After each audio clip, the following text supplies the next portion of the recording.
Hi again.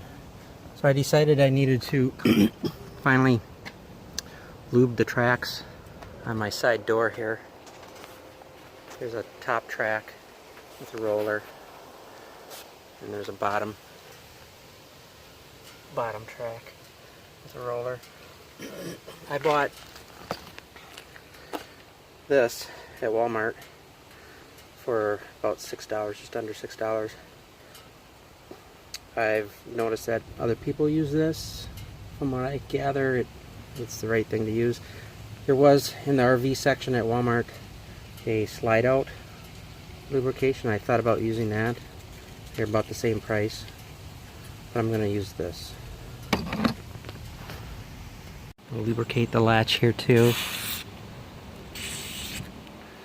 Can't hurt. All the moving parts actually can't hurt. Oh, here's the other roller that I was.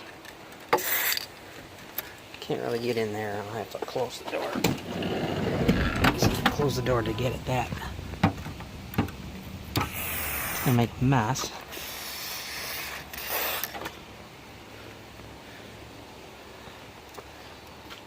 Let's see how that is. Good. Okay, let's see how this goes.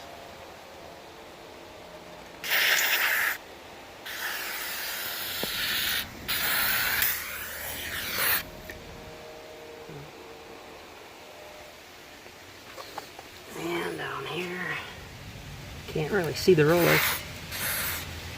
In there somewhere.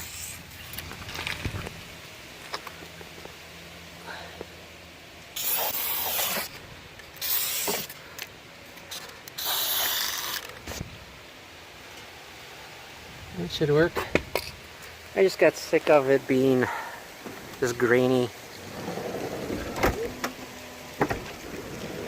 Like there's sand in there or something. There wasn't sand in there, it just was, had that feeling.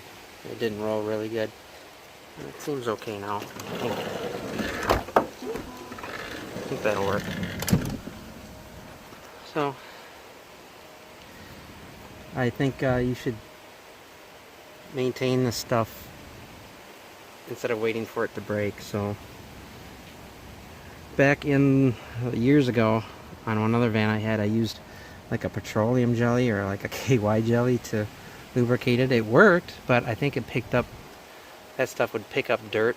This stuff is not supposed to pick up dirt particles. So we'll see how it works. If it doesn't, I'll be making another video.